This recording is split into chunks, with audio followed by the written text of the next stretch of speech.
শেখ হাসিনা তার নেতাকর্মীদের সঙ্গে এখন যে সব বক্তব্য রাখছেন সেখানে সরাসরি বলছেন যে তারা যেন ভোটারদেরকে এই অনুরোধ আহ্বান জানান যে যাতে যারা নৌকা মার্কা ভোটার তারা ভোট কেন্দ্রে না যায়।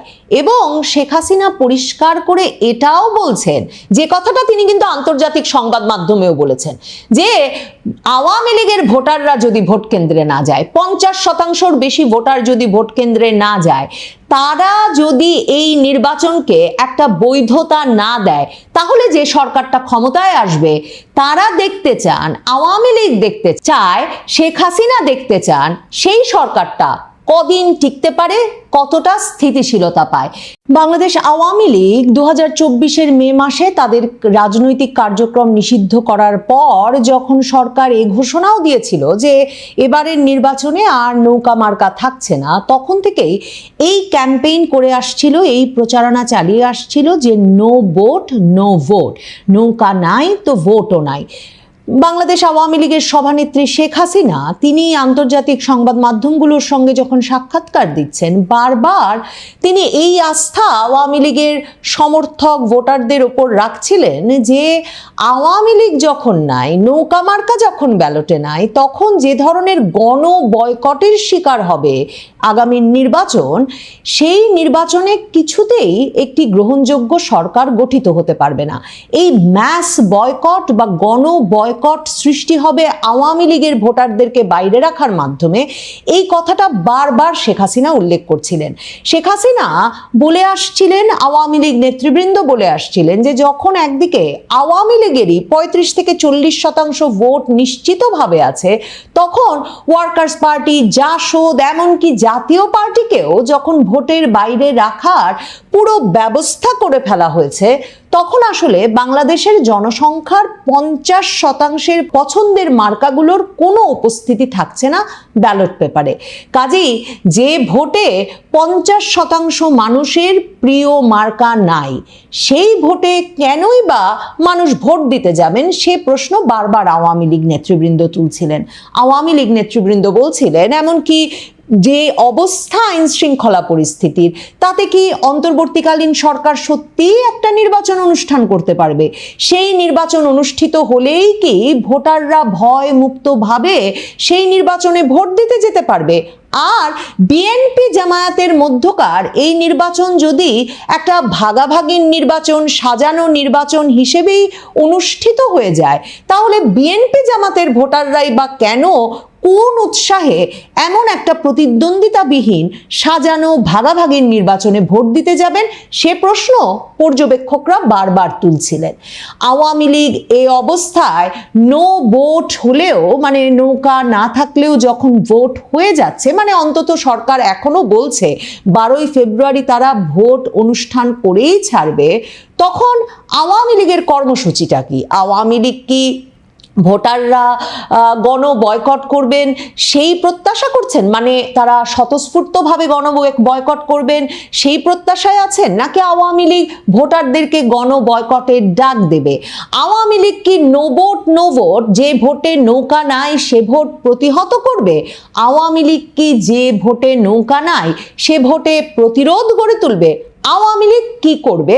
এই নিয়ে যখন একটা কৌতূহল তীব্র হয়ে উঠছিল, এমনকি আওয়ামী লীগের ভোটার সমর্থকদের মধ্যে, যে আওয়ামী লীগের নির্দেশনাটা কি। কারণ আওয়ামী লীগ সভানেত্রী শেখ হাসিনা বলেছেন, এবং আন্তর্জাতিক সংবাদ মাধ্যমেও কয়েক দফায় তিনি এই কথাটা উল্লেখ করেছেন, যে এই যে ইউনূস সরকার কিংবা বিএনপি জামাত কিংবা ছাত্রদের নতুন দল, তারা যে একেবারে ঐকমত্যে পৌঁছেছে যে কিছুতেই আওয়ামী লীগকে নির্বাচন করতে দেওয়া হবে না, তার একমাত্র কারণ হচ্ছে তারা জানে আওয়ামী লীগ যদি 2024-এর 5ই আগস্টে আওয়ামী লীগ সরকারের পতন ঘটানোর পরেও এখনো যদি নির্বাচনে অংশ নেওয়ার তাদের অনুমতি থাকতো, তাদেরকে যদি নির্বাচনে অংশগ্রহণ করতে দিত এই অন্তর্বর্তীকালীন সরকার এবং তাদের পক্ষের এই রাজনৈতিক দলগুলো, তাহলে শেষ পর্যন্ত আওয়ামী লীগই আবারও নির্বাচনে জয়ী হয়ে আসতো এবং আওয়ামী লীগের নির্বাচনে জয় ঠেকাতেই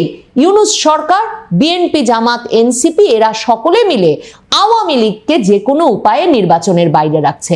শেখ হাসিনা সে কথাটা আবারও খুব স্পষ্ট করে তার নেতাকর্মীদের ফোরামে নেতাকর্মীদের উদ্দেশ্যে বলছেন। কিন্তু আজকে যে নির্বাচন, কেন আওয়ামী লীগকে নিষিদ্ধ করা হলো? আওয়ামী লীগ কেন ইলেকশন করতে পারবে না? কেন আমাদের নৌকা থাকবে না? তার কারণটা খুব স্পষ্ট।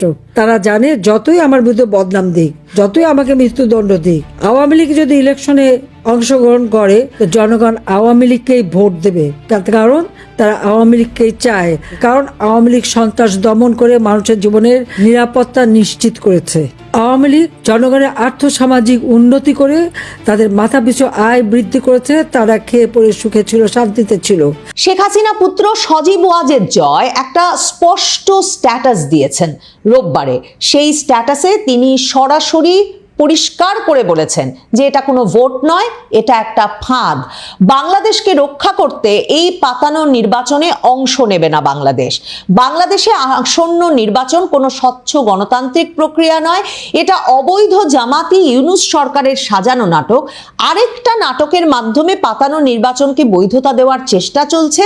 ঠিক যেমনভাবে জুলাই আগস্টে সাধারণ শিক্ষার্থীদের সামনে রেখে উগ্র মৌলবাদী শক্তি ক্ষমতা দখল করেছিল, আজও একই কৌশল প্রয়োগ করা হচ্ছে। আওয়ামী লীগ স্পষ্টত মনে করছে যে যেই উগ্র মৌলবাদী শক্তি 2024 সালের 5ই আগস্ট শেখ হাসিনা সরকারের পতন ঘটানোর মাধ্যমে বাংলাদেশের ক্ষমতার নিয়ন্ত্রণে চলে এসেছে, সেই গোষ্ঠীটিকেই জয়লাভ করাতে এই নির্বাচন সাজিয়ে গুছিয়ে অনুষ্ঠান করে দিচ্ছে অবৈধ ইউনূস সরকার। সজীব ওয়াজেদ জয় বিশেষণ ব্যবহার করেছেন অবৈধ জামাতি ইউনূস সরকার। সজীব ওয়াজেদ জয় বলছেন এই সরকার নির্বাচনকে গণতন্ত্রের উৎসব বানাতে চায় না, তারা নির্বাচনকে ব্যবহার করতে চায় মৌলবাদ প্রতিষ্ঠার হাতিয়ার হিসেবে। ভোটের বাক্স নয়, পরিকল্পিত স্ক্রিপ্টই এখানে মূল বিষয়, জনগণের মতামত নয়, ইউনূসের সেট করা প্ল্যানই এখানে শেষ কথা। তার মানে আওয়ামী লীগ কি মনে করছে যে এই নির্বাচনের মাধ্যমে আসলে বিএনপিও নয়, সত্যিকার অর্থে ক্ষমতায় আসতে যাচ্ছে জামায়াতে ইসলামী এবং তরুণদের সংগঠন এনসিপির জোট? তারা বারবার এই যে উল্লেখ করছে যে মৌলবাদ প্রতিষ্ঠার হাতিয়ার হিসেবে এই ভোটকে ব্যবহার করছে ইউনূস সরকার, তারা কার দিকে ইঙ্গিত করছে? নাকি তারা বিএনপি জামায়াত একটা জোট সরকার গঠিত হলেও সেই সরকারকেও আসলে মৌলবাদ প্রতিষ্ঠার হাতিয়ার হিসেবেই মনে করছে? সজীব ওয়াজেদ জয় আরো বলছেন যে বাংলাদেশের সাধারণ মানুষের সামনে কঠিন কিন্তু স্পষ্ট একটা সিদ্ধান্ত, তারা কি এই সাজানো নির্বাচনের অংশ নিয়ে মৌলবাদকে বৈধতা দেবে, নাকি এই প্রহসন থেকে দূরে থেকে নিজেদের ভবিষ্যৎ রক্ষা করবে? এই প্রশ্নের উত্তর শুধু ভোট কেন্দ্রে নয়, বিবেকের ভেতরেই রয়েছে। যে নির্বাচনে স্বাধীনতার নেতৃত্ব দানকারী দল বাংলাদেশ আওয়ামী লীগকে পরিকল্পিতভাবে বাইরে রাখা হয়, সেই নির্বাচন কখনো জনগণের হতে পারে না। সেটি হয় শুধু ক্ষমতা দখলের কৌশল, রাষ্ট্র দখলের ষড়যন্ত্র। অবৈধ জামায়াতি ইউনূস ক্ষমতায় আসার পর থেকেই একটা গুছানো দেশকে ধ্বংসের দিকে ঠেলে দিয়েছে। মৌলবাদ ও জঙ্গিবাদের জন্য জায়গা তৈরি করাই এখন তাদের মূল লক্ষ্য। তার মানে আওয়ামী লীগ প্রকৃতার্থেই ভাবছে যে দেশটা দখল হয়ে গেছে এবং এই দেশ দখলের ষড়যন্ত্র থেকে দেশকে রক্ষা করার দায়িত্ব, কর্তব্য এবং সুযোগ আছে এই ভোট কেন্দ্রে না যাওয়ার মাধ্যমে বাংলাদেশের জনগণের। কারণ সজীব ওয়াজেদ জয় তার স্ট্যাটাসে এটাও লিখছেন যে দেশের প্রতিটি বাবা মায়ের দায়িত্ব তাদের সন্তানের জন্য একটা নিরাপদ উন্নয়নশীল বাংলাদেশ নিশ্চিত করা। সেই দায়িত্ব পালন করতে হলে মৌলবাদকে না বলতে হবে, জঙ্গিবাদকে না বলতে হবে, আর এই পাতানো নির্বাচনকেও না বলতে হবে। শেখ হাসিনা তার নেতাকর্মীদের সঙ্গে এখন যে সব বক্তব্য রাখছেন সেখানে সরাসরি বলছেন যে তারা যেন ভোটারদেরকে এই অনুরোধ আহ্বান জানান যে যাতে যারা নৌকা মার্কা ভোটার তারা ভোট কেন্দ্রে না যায়। এবং শেখ হাসিনা পরিষ্কার করে এটাও বলছেন, যে কথাটা তিনি কিন্তু আন্তর্জাতিক সংবাদ মাধ্যমেও বলেছেন, যে আওয়ামী লীগের ভোটাররা যদি ভোট কেন্দ্রে না যায়, 50% বেশি ভোটার যদি ভোট কেন্দ্রে না যায়, তারা যদি এই নির্বাচনকে একটা বৈধতা না দেয়, তাহলে যে সরকারটা ক্ষমতায় আসবে তারা দেখতে চান, আওয়ামী লীগ দেখতে চায়, শেখ হাসিনা দেখতে চান সেই সরকারটা কদিন টিকতে পারে, কতটা স্থিতিশীলতা পায়। শেখ হাসিনা কি বলছেন শুনে আসি। হ্যাঁ, আমাদের কষ্ট হচ্ছে, আমাদের নেতাকর্মীদের কারো ঘর নাই, বাড়ি নাই, বাড়িতে থাকতে পারে না, বা পরিবারের সাথে দেখা করতে পারে না, চিকিৎসা নিতে পারে না, তার উপর তাদের অত্যাচার নির্যাতন যেভাবে গায়ে হাত তুলছে, কারা কারা করছে সমস্ত নাম তালিকা করে রাখতে হবে। আর আমার বিরুদ্ধে তো একটা তো হচ্ছে প্রায় 400-র উপরে মামলা, আমি হত্যা করেছি, তার উপর আবার মৃত্যুদণ্ড দিয়েছে। তো এখন আর ভয় কিসের? ওই শাস্তি তো পেয়ে গেছি। এবং ওই নির্বাচনে সবাইকে বলে দিতে হবে জনগণকে যে আপনাদের ভোট কেন্দ্রে যাওয়ার দরকার নেই, ভোট তোরা নিজেরা ঘোষণা দিয়ে নেবে, তারপরে তাদের নির্বাচনে কি হয় সেটা আমরা দেখব। এরপরে সরকার গঠন কারা করে আর কীভাবে চলে সেটা আমরা দেখব। জনগণকে এ ব্যাপারে শক্ত থাকতে হবে। সজীব ওয়াজেদ জয় মানে ভোট নয় ফাঁদ, বাংলাদেশের প্রতিটি নাগরিকের দায়িত্ব এই ভোটকে অংশ নিয়ে এই ভোটকে কোনো বৈধতা না দেওয়া, প্রতিটি বাবা মায়ের এবং জনগণের দায়িত্ব সন্তানের জন্য নিরাপদ বাংলাদেশ করতে, মৌলবাদ এবং জঙ্গিবাদকে না বলা, ভোট দিতে না যাওয়ার মাধ্যমে এসব কথা বলে তার ফেসবুক স্ট্যাটাস শেষ করেছেন আবার এটা বলে যে এটা ভোট বর্জনের ডাক নয়, এটা রাষ্ট্র বাঁচানোর ঘোষণা, এটা কোনো দলের স্বার্থ নয়, এটা বাংলাদেশের ভবিষ্যৎ। সুতরাং এই অবৈধ পাতানো নির্বাচন বর্জন করুন, নো ভোট নো ভোট। এ ধরনের পোস্টার, আর্টওয়ার্ক সামাজিক যোগাযোগ মাধ্যমে ছড়িয়ে পড়েছে যে নৌকা যখন থাকছে না ভোট কেন্দ্রে যাব না, নৌকা নাই তো ভোট নাই। এই কথাটা যখন একদিকে সামাজিক যোগাযোগ মাধ্যমে এবং নিজেদের নেতা কর্মী সমর্থকদের মধ্যে আওয়ামী লীগ ব্যাপক প্রচারণা চালাচ্ছে, ঠিক তেমনি ভাবে আওয়ামী লীগ যে সংবাদ সম্মেলন করলো সবে দিল্লিতে, সেখানে তারা পরিষ্কারভাবে এই কথাটা বলেছে। যেমন আমি দেখছি দ্য হিন্দু, ভারতের শীর্ষস্থানীয় দৈনিক, সেই সংবাদ সম্মেলন থেকে এই শিরোনাম করেছে যে excluding Awami League from upcoming election will not bring stability to Bangladesh, says party leader in Delhi. মানে সেই অবস্থানটা, আওয়ামী লীগকে বাদ দিয়ে নির্বাচন করলে সেই নির্বাচন কিছুতেই স্থিতিশীলতা আনবে না। আমি দেখছি আওয়ামী লীগের সেই সংবাদ সম্মেলন নিয়ে হিন্দুস্তান টাইমস যে শিরোনাম করেছে, সেখানে তারা বলছে Awami League says Bangladesh interim government incapable of holding fair elections. কারণ তারা বলছে যে এই অবৈধ সরকার একটা সাজানো নির্বাচন করতে চাচ্ছে এবং শেখ হাসিনার আওয়ামী লীগকে সেই নির্বাচনে অংশগ্রহণ করতে না দেওয়ার মাধ্যমে তারা এমন একটা নির্বাচন অনুষ্ঠান করছে যে সেই নির্বাচনকে কোথাও কেউ ফেয়ার বা একটা নিরপেক্ষ ভালো নির্বাচন হিসেবে অভিহিত করার সুযোগ পাবে না। আওয়ামী লীগের নেতৃবৃন্দের অনেকেই মনে করেন যে ইউনূস সাহেব যত সহজে সাজিয়ে গুছিয়ে নির্বাচনটা করে ফেলবেন ভাবছেন, সেটাও হয়তো খুব সহজ হবে না। এখনো এমন সম্ভাবনাও তারা দেখেন যে বিএনপি জামায়াতের মধ্যেই সম্পর্কটা এমনভাবে টুটে যেতে পারে, এমনভাবে ভেঙে পড়তে পারে, আরেকটি অন্তর্বর্তীকালীন সরকার গঠনের মাধ্যমে একটা সকল দলের অংশগ্রহণের নির্বাচনই হয়তোবা বাংলাদেশের বর্তমান পরিস্থিতির একটা সমাধান সূত্র হয়ে উঠতে পারে। এবং আওয়ামী লীগ জানে যে যুক্তরাজ্য, যুক্তরাষ্ট্র, ভারত সহ পৃথিবীর গুরুত্বপূর্ণ রাষ্ট্র এবং সংস্থায় গুরুত্বপূর্ণ ব্যক্তিদের অনেকেই আওয়ামী লীগের সেই সমাধানটিকেই সবচেয়ে কার্যকর সমাধান বলে মনে করে এবং ইউনূস সরকারকে এখনো সেই পথ বাতলে দিচ্ছে। জুলাই গণ অভ্যুত্থানকে কেন্দ্র করে মানবতা বিরোধী অপরাধজনিত যে মামলাগুলো ট্রাইব্যুনালে চলছে, সেই মামলার গুরুত্বপূর্ণ দ্বিতীয় রায় যখন মঙ্গলবার ঘোষিত হতে যাচ্ছে, ঠিক তার একদিন আগে কেন এই মামলাগুলোর রাষ্ট্রপক্ষের চিফ প্রসিকিউটরের মূল পরামর্শক স্বনামধন্য ব্রিটিশ আইনজীবী টবি ক্যাডম্যান পদত্যাগ করেছেন এমন একটি খবর আমাদের সামনে এলো, অথবা তার নিয়োগের চুক্তি নবায়ন কিংবা নবায়ন না করার বিষয়টি আমাদের সামনে এলো। একজন আইনজীবী তার বিশেষ যে কোনো কর্মস্থল থেকে তার পদ থেকে পদত্যাগ করতেই পারেন, কিন্তু বিষয়টি এখানেই সীমাবদ্ধ নয়। অবশ্যই এর মধ্যে অনেক অনেক প্রশ্ন জড়িয়ে রয়েছে, অনেক রহস্যের জট বিষয়টি আমাদের সামনে তুলে ধরেছে এবং অবশ্যই বিষয়টি খুবই স্পর্শকাতর।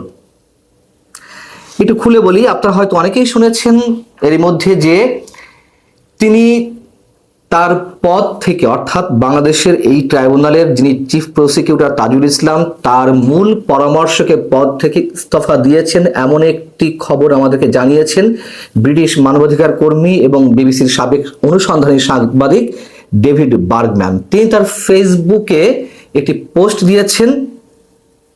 তিনি এই তথ্যটি নিশ্চিত করেছিলেন। তিনি তার ফেসবুকে লিখছেন যে আন্তর্জাতিক অপরাধ ট্রাইব্যুনালের চিফ প্রসিকিউটরের বিশেষ উপদেষ্টা পদ থেকে ইস্তফা দিয়েছেন ব্রিটিশ ব্যারিস্টার টবি ক্যাডম্যান। আন্তর্জাতিক অপরাধ আইন বিশেষজ্ঞ ক্যাডম্যান প্রধান উপদেষ্টা ডক্টর মোহাম্মদ ইউনূসকে তার এই পদত্যাগের সিদ্ধান্তের কথা আনুষ্ঠানিকভাবে জানিয়েছেন। কিন্তু এই বিষয়টি আবার অস্বীকার করছেন চিফ প্রসিকিউটর তাজুল ইসলাম। কে সত্য কে মিথ্যা সে বিষয়ে পরে আসছি। ডেভিড বার্গম্যান তার ফেসবুক পোস্টে টবি ক্যাডম্যান কেন ইস্তফা দিলেন বা পদত্যাগ করলেন সে বিষয়ে কোনো সুনির্দিষ্ট কারণ টবি ক্যাডম্যানের পক্ষ থেকে জানাতে পারেননি যদিও, তবে তিনি এই কথাও উল্লেখ করেছেন যে ট্রাইব্যুনাল যখন 2024 সালের জুলাই মাসে গণ অভ্যুত্থান সংশ্লিষ্ট মানবতা বিরোধী অপরাধের দ্বিতীয় রায় দেওয়ার জন্য অপেক্ষমান, ঠিক তার আগের দিনটিতে এই ইস্তফার ঘোষণা এলো। এখন যদি বলছিলাম পদত্যাগের খবরকে উড়িয়ে দিয়েছেন চিফ প্রসিকিউটর তাজুল ইসলাম। যখন সাংবাদিকরা টবি ক্যাডম্যান প্রসঙ্গে জিজ্ঞাসা করলেন তাকে, তিনি বললেন যে পদত্যাগের বিষয়টি একেবারেই অবান্তর। তিনি বলছেন সরকারের আইন মন্ত্রণালয় টবি ক্যাডম্যানের সঙ্গে 2024 সালের 25শে নভেম্বর থেকে 2025 সালের 25শে নভেম্বর পর্যন্ত 1 বছর মেয়াদী চুক্তি করে, কিন্তু গত নভেম্বরে চুক্তির মেয়াদ শেষ হলেও এই মেয়াদ আর বৃদ্ধি করা হয়নি। তাজুল ইসলামের এই বক্তব্য এই পর্যন্ত হলে এবং তার পরবর্তীতে অন্য কোনো খবর ডেভিড বার্গম্যানের পক্ষ থেকে অথবা টবি ক্যাডম্যানের পক্ষ থেকে না এলে আমরা বিষয়টি একেবারে সহজভাবে নিতে পারতাম, কিন্তু গড়িয়েছে অনেক দূর এবং এই মামলাগুলো আন্তর্জাতিকভাবে প্রশ্নবিদ্ধ হওয়ার আরো অনেক বেশি সুযোগ তৈরি হলো টবি ক্যাডম্যানের নিজের অজান্তেই, অথবা ভবিষ্যতে তিনি অনেক ধরনের মুখ খুলতেও পারেন।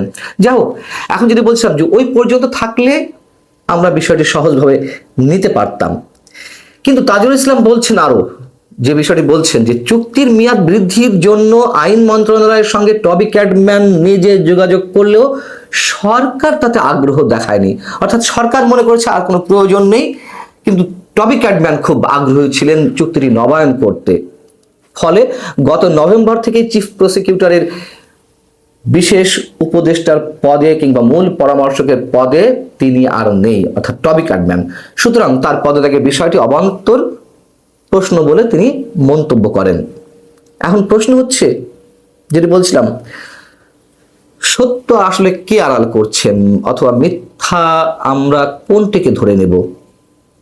তার কারণ ডেভিড বার্গম্যান বলেছিলেন যে ইস্তফা দিয়েছেন, পরবর্তীতে 1 ঘন্টা পরে তিনি যখন প্রথম পোস্ট দিয়েছেন ফেসবুকে, তার 1 ঘন্টা পরে তিনি আবার রিপোস্ট করেছেন। সেখানে তিনি লিখছেন যে টবি ক্যাডম্যান তাকে যেটি জানিয়েছেন সরাসরি নিজে, অর্থাৎ টবি ক্যাডম্যানের বক্তব্যটি হুবহু কোট করেছেন ডেভিড বার্গম্যান। তিনি বলছেন যে আমার চুক্তি এক্সপায়ার হয়ে গেছে, চুক্তি শেষ হয়ে গেছে নভেম্বরে, এটা ঠিক, কিন্তু আমি আবার বাংলাদেশ সরকারের পক্ষ থেকে প্রস্তাবিত হয়েছিলাম বা বাংলাদেশ সরকারের পক্ষ থেকে আমাকে বলা হয়েছিল চুক্তি এক্সটেন্ড করতে, নবায়ন করতে, কিন্তু আমি তাতে রাজি হইনি। অর্থাৎ রাজি হননি টবি ক্যাডম্যান, এটি তিনি বলছেন। তবে কি কারণে তিনি রাজি হননি সেটিও পরবর্তী পোস্টেও উল্লেখ করা হয়নি। আচ্ছা, ধরে নিলাম তিনি পদত্যাগ করেননি, ডেভিড বার্গম্যান যিনি বলছেন টবি ক্যাডম্যানকে কোট করে, সেটি ধরলাম যে তিনি চুক্তি নবায়ন করতে রাজি হননি, তাহলে চিফ প্রসিকিউটর তাজুল ইসলামের কথা আমরা কতখানি সত্য ধরে নেব? যদি টবি ক্যাডম্যান সত্য হন, চুক্তির মেয়াদ বাড়াতে নাকি টবি ক্যাডম্যানই আগ্রহী ছিলেন, তা তো আর নয়। অথচ ডেভিড বার্গম্যানের মাধ্যমে আমরা জানতে পারলাম যে না, টবি ক্যাডম্যান তিনি রাজি হননি। এখন যদি তাই হয়ে থাকে, টবি ক্যাডম্যান যে এই মামলাগুলোতে স্বাচ্ছন্দ্য বোধ করছিলেন না, তার একটি মোটামুটি একটা উদাহরণ তুলে ধরি। 5 আগস্টের পর টবি ক্যাডম্যান নিজেই উচ্ছ্বসিত ছিলেন, আগ্রহী ছিলেন যে যুদ্ধাপরাধ, আন্তর্জাতিক যুদ্ধাপরাধ ট্রাইব্যুনালে জুলাই অভ্যুত্থানের যে মামলাগুলো সেগুলোতে তিনি নিজেকে সম্পৃক্ত করতে চান। কিন্তু যখন তাকে নিয়োগ দেওয়া হলো 2025-এর 27 জানুয়ারি, তিনি গণমাধ্যমকে কি বলেছিলেন? তিনি বলছেন আন্তর্জাতিক অপরাধ ট্রাইব্যুনালের মামলাগুলো খুবই জটিল বলে মনে করছি। ট্রাইব্যুনালের মামলায় সময় লাগবে, তাড়াহুড়ো করা যাবে না। এছাড়া ট্রাইব্যুনালের বিদ্যমান আইনি কাঠামোয় প্রয়োজনীয় পরিবর্তন আনতে হবে। আমরা জানি এই মামলাগুলো শেষের জন্য বা সমাপ্তির জন্য কোনো কোনো ক্ষেত্রে সময় বেঁধে দেওয়া হচ্ছে। সময় বেঁধে দিয়ে কোনো মামলায় রায় আসলে পাওয়া যায় কিনা, সেই প্রশ্নগুলো তো অনেক জোরালো সহকারে উঠেছে। তো এটি একটি তার প্রমাণ যে তিনি স্বাচ্ছন্দ্য বোধ করছিলেন না। আবার ডেভিড বার্গম্যানের বক্তব্যকে আমরা এই জন্যই সত্য বলে ধরে নেব, পেশাগত জায়গা থেকে হয়তো মিস্টার তাজুল ইসলামের সঙ্গে টবি ক্যাডম্যানের একটা সম্পর্ক গড়ে উঠেছে, কিন্তু আমি যতদূর জানি ডেভিড বার্গম্যান এবং টবি ক্যাডম্যান খুবই ঘনিষ্ঠ বন্ধু। ডেভিড বার্গম্যান নিশ্চয়ই মন গড়া কোনো তথ্য আমাদের সামনে তুলে ধরবেন না। এবং আওয়ামী লীগ সরকারের সময় যখন যুদ্ধাপরাধীদের বিচারের মুখোমুখি করা হয়, সেই মামলাগুলোর স্বচ্ছতা নিয়ে কিন্তু ডেভিড বার্গম্যান অসংখ্যবার প্রশ্ন তুলেছেন, যার কোনোটির অবশ্যই যৌক্তিকতা ছিল বলে অন্তত আমি মনে করি। এবং এই যে যুদ্ধাপরাধ ট্রাইব্যুনাল, সেটি নিয়ে ডেভিড বার্গম্যানের যথেষ্ট আগ্রহ ছিল এবং তিনি যে প্রশ্নগুলো তুলেছিলেন, সেই সময় ডেভিড বার্গম্যানের কিন্তু বাংলাদেশে আসা এক ধরনের নিষিদ্ধ করে দিয়েছিল আওয়ামী লীগ সরকার। ঠিক একইভাবে টবি ক্যাডম্যানও জামায়াতের শীর্ষ নেতাদের যারা অভিযুক্ত হয়েছেন, দণ্ডিত হয়েছেন যুদ্ধাপরাধের দায়ে, তাদের পক্ষ হয়ে আইনি পরামর্শক হয়ে কাজ করতে চেয়েছিলেন এবং জামায়াতের পক্ষ থেকে সেই ধরনের সবকিছু ফাইনালও করা হয়েছিল, কিন্তু আওয়ামী লীগ সরকার তাকে বাংলাদেশে আসতে দেয়নি সেই সময়। অথচ সেই টবি ক্যাডম্যান শেখ হাসিনার বিরুদ্ধে এবং সেই একই ট্রাইব্যুনালে পরিচালিত জুলাই অভ্যুত্থানের মামলাগুলো পরিচালিত হওয়া সত্ত্বেও তিনি আর তার চুক্তি নবায়ন করতে চাননি। কেন চাননি? এটি অনেক বড় প্রশ্ন। এবং যেই বিতর্কের মধ্য দিয়ে এই মামলাগুলো পরিচালিত হচ্ছে, বিতর্ক তো অবশ্যই, তারপর এই ট্রাইব্যুনালে টিউলিপ সিদ্দিকের বিরুদ্ধে মামলা রায় দেওয়া হলো এবং সেটিকে কেন্দ্র করে ব্রিটেনের শীর্ষ আইনজীবীদের মধ্যে 6 জন তারা আপত্তি জানালো, তারা বাংলাদেশ সরকারের কাছে চিঠি দিল। অনেক কিছু ঘটে গেছে, আরো অনেক কিছু আছে। এখন বিষয় হচ্ছে যে টবি ক্যাডম্যান কি সেই জায়গা থেকে, সেই বিতর্কের জায়গা থেকে তিনি নিজেকে সেভ করতে চাচ্ছেন, যাতে তার পেশাগত জীবনে কোনো ধরনের নেগেটিভ মার্ক তৈরি না হয়? যদিও এরই মধ্যে তার বিষয়ে এই মামলাগুলোতে যুক্ত হওয়ার কারণে যথেষ্ট প্রশ্ন উত্থাপিত হয়েছে আন্তর্জাতিকভাবে এবং আরো হবে সম্ভবত। এবং যদি প্রশ্ন করি যে